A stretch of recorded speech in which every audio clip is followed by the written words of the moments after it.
Welcome to the 33rd edition of the Student Yachting World Cup in Pornic on France's Atlantic coast, an event organised by students for students. Open to all countries to compete, the 2013 edition welcomes 14 teams representing 12 nations. We are in Pornic this year. We have 14 teams representing 12 countries coming from all over the world. We have from Americans, we have Asians, we have Europeans, we have Australians also, so it's every continent of the world. It's really a world championship. Before today's practice race, a briefing was held at 0900 hours with the teams, race committee and jury to explain the specific details of racing and introduce everyone. The event is racing on a J80 as selected by the organisers, a 26-foot one-design keelboat race with a spinnaker. Popular worldwide, the J80 is a modern sports boat which has a big boat feel and is fast and thrilling to race, requiring focus and teamwork and rewarding the 5-person teams with an adrenaline high. The 14 countries come from 4 continents, an impressive spread with a crew list full of top sailors who have already made their mark in the sport. Among the favourites this year are the University of Southampton team, skippered by Max Richardson, who was selected after winning the Student Yachting Nationals earlier this year. A podium finish will not come easy, and the British will have their work cut out to unseat the Irish team skippered by Philip Duran. A laser sailor, Duran has achieved top 10 finishes at world and European events. Also highly experienced at elite level is crew member Sophie Murphy, who has represented Ireland 3 times at the ISAF Youth Worlds.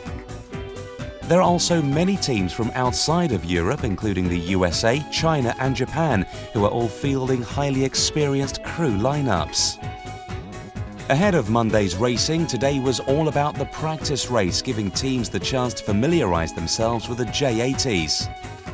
Racing took place with a medium breeze and cloudy sky. The start was controlled by the French team skippered by Pierre Quiroga, who is more often found racing the 470 Olympic class dinghy. They chose the pin end of the start and executed perfect teamwork in boat handling, trimming sails and manoeuvring the boat round the track. Teamwork is essential to sail fast, but tactics are equally crucial. The French sailed smart and headed over to the right side of the course to cover the 14-boat fleet and came out of the first upwind leg in the top 3, with the University of Southampton leading.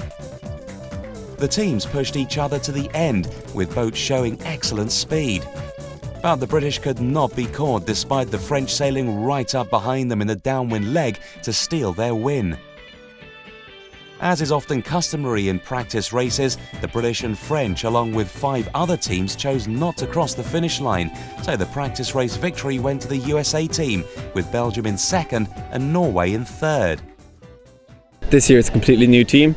There's only 2 people from the team last year, so we're just same as everyone else. We're trying to prove ourselves. We want to keep consistent, sail as well as we can, and at the end of the week, if we're there, then we're there. We're trying to do as best as we can. It looks like a very competitive fleet. I think all the top 10 are very, very close, competitive. Looks like we're going to have some good racing. For us, we're just looking at our speed compared to the other boats. We're happy enough. But definitely there's some great sailors in the fleet, and I think that'll make it a good week's racing, I think. Stay tuned for the first day of racing at the Student Yachting World Cup, with a windward-leeward race and coastal race scheduled. See you tomorrow.